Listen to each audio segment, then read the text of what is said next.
Ladies and gentlemen, last session we actually talked about theories that are relevant to agroecology. We talked about the meaning of a theory. We actually went through three main theories: the system theory of Whitchurch and Constantine. We also went through the agroecology theory, controversy and governance by Angion et al. We also went through the complexity theory by Wolby. We also discussed what distinguishes the three theories. And we saw that the system theory was emphasizing understanding interactions with complex agricultural systems. The agroecological principles focus on applying ecological knowledge to improve farming practices, and the governance in agroecology addresses the structural and participatory aspects necessary for implementing agroecological practices effectively. We also realized that those are not the only theories that are relevant to agroecology, but we had others like ecological theory, sustainable development theory, social justice theory, resilience theory, and cultural theory, etc. In this session, I would like us to learn the language of agroecology. If we have to understand agroecology properly, we must really learn the language of agroecology. And to learn it precisely, we actually have to begin understanding the words that are mostly commonly used in this language. To begin with, as we are talking about agroecology itself is a word that we must really get to understand. So agroecology, like we have talked about it now quite a number of times, is the study and application of ecological principles to agricultural systems to promote sustainability. Yeah, believing that we understood the theories of agroecology, I think now we need to plunge ourselves into understanding the language of agroecology. Actually, if we have to understand agroecology, we actually must learn the language. I know very well that when the missionaries came to this part of the world to spread Christianity and other forms of religions, one of the very first things they actually had to learn was the language, the local language. Now, if we are trying to go into agroecology, we must also learn the language of agroecology. And to do this one properly, we actually must, first of all, get familiar with the mostly used terms in this discipline of agroecology. To begin with, we need to understand what exactly agroecology means or is. For example, we have already covered it in several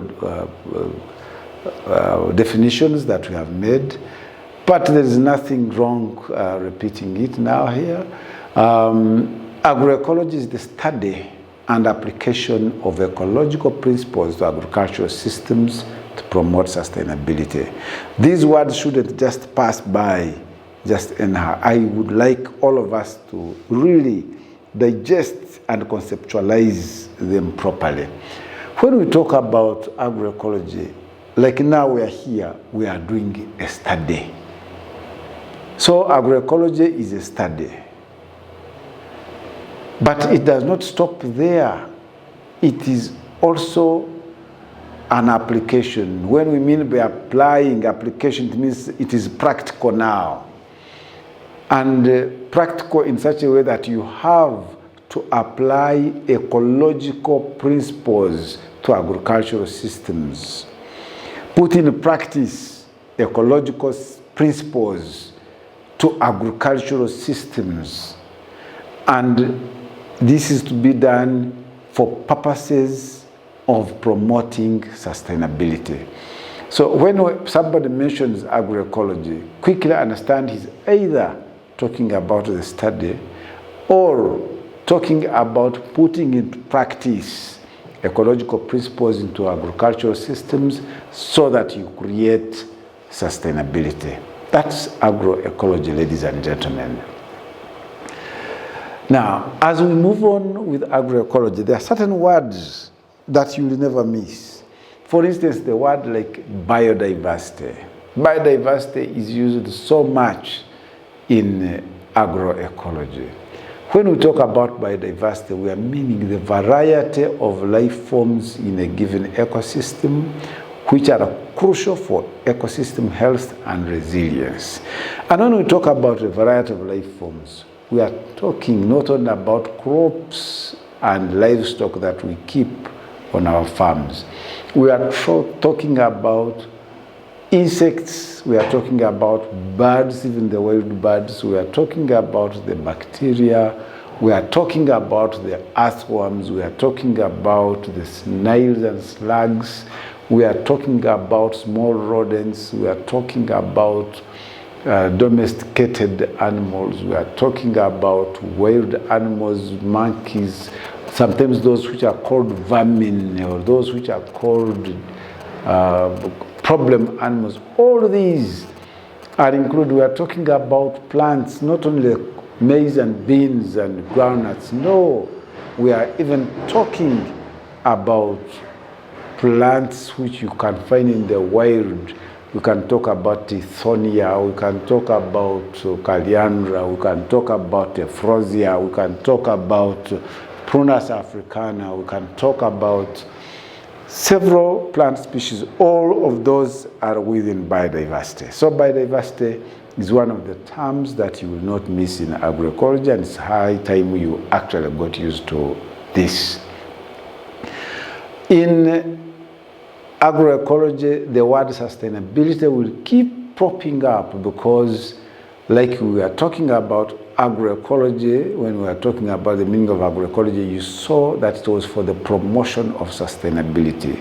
So the word sustainability means that will keep on coming, and we must get to understand it. When we are talking about sustainability, we are meaning practices that meet current agricultural needs without compromising the ability of future generations to meet their own needs. This needs to be understood very critically. Today, we have our agricultural needs. If we have to talk about sustainability, our current agricultural needs today, this generation's needs, need to be met. We need to satisfy those. But when we are doing that one, we are supposed to be aware that the future generations may have their own different agricultural needs. And as we fulfill ours, we should not compromise those for the future generations, which may not necessarily be the same as ours. So sustainability is something that will continue propping up in agroecology, and I believe we need to understand it properly. Soil health, because soil is the basis or the fundamental platform for agroecology, it being healthy is extremely important. So you cannot move far in the language of agroecology if you are not using this term soil health, because it is very paramount and extremely important. And by soil health, we are meaning the condition of soil in terms of its biological. When we talk of biological, we are talking about the living organisms that you actually find in the soil. It's chemical. When we are talking about the chemical, we are talking about the nutrients and the pH that you actually find in the soil. When we are talking about the physical properties, we are talking about its texture and its structure. All these affect its ability to support plant growth. So soil health will be coming up in your vocabulary as an agroecologist time and again, and as you meet other agroecologists, soil health will actually be at their lips most of the time. And this one means biological, chemical, and physical properties which affect its ability to support plant growth. Permaculture, this may not be a very common word to you, but it is one of the words that you'll actually be meeting quite frequently in agroecology. And permaculture, when we talk of perma, start thinking of permanent. When you start thinking of culture, you know the culture, tradition, something that is over and over again. So this is a design system that seeks to create sustainable and self-sufficient agricultural ecosystems by mimicking natural ecosystems. But I want us to dwell a little bit more on this so that we understand it properly. It is a design. First of all, it's a design. That design is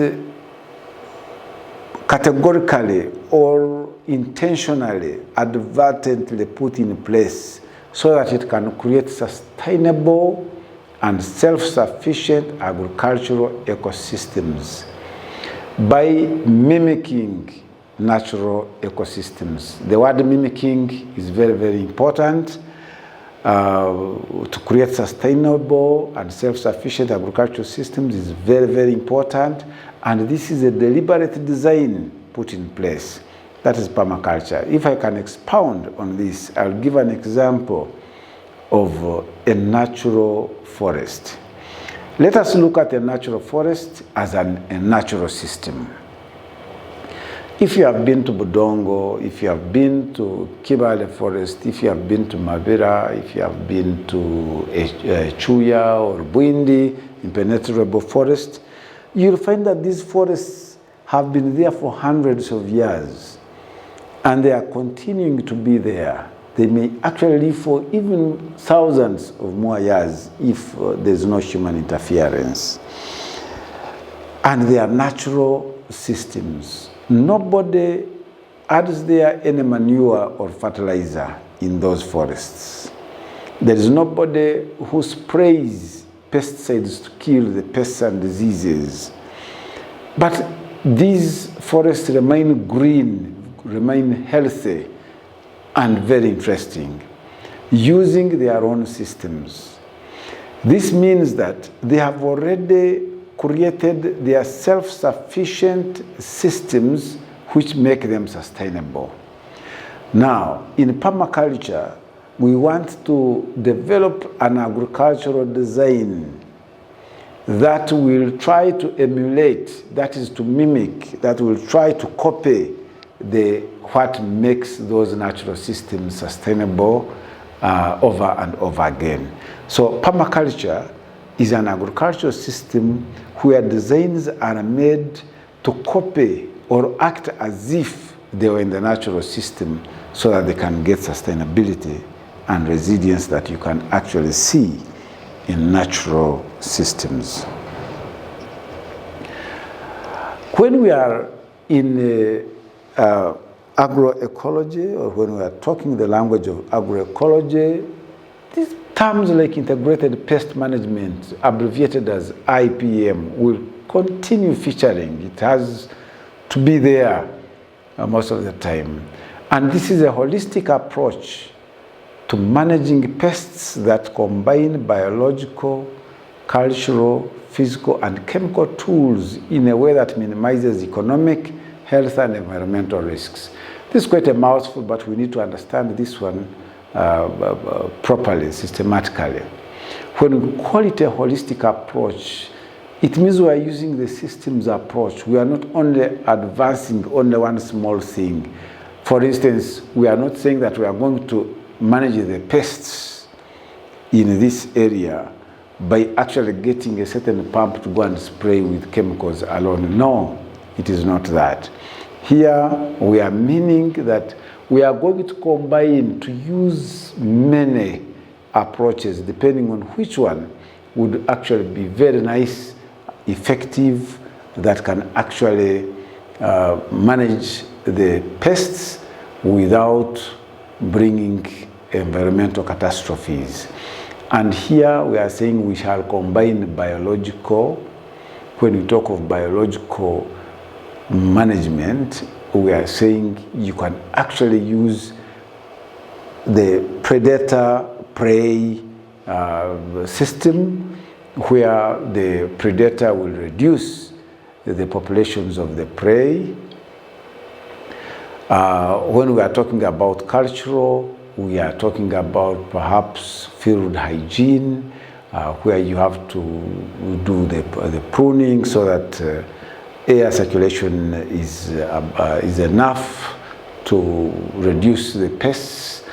When we talk about chemical tools, we can actually use, we talk about manipulating the pH. We can talk about using some chemicals which are non-toxic to the environment. There are certain chemicals that are acceptable, which are not persistent in the environment, and which can be used in such a way that you are only targeting the pest and not any other. And to do this one, we are interested in seeing that the risks that can cause economic loss, that can cause health problems, and the environment are actually reduced. Ladies and gentlemen, we need to have a break, a short one, and then we shall come back to continue with the mostly used terms in agroecology, because if we have to learn this language of agroecology, it is important that we actually learn these terms. Until we meet again, I wish you a good day. Thank you.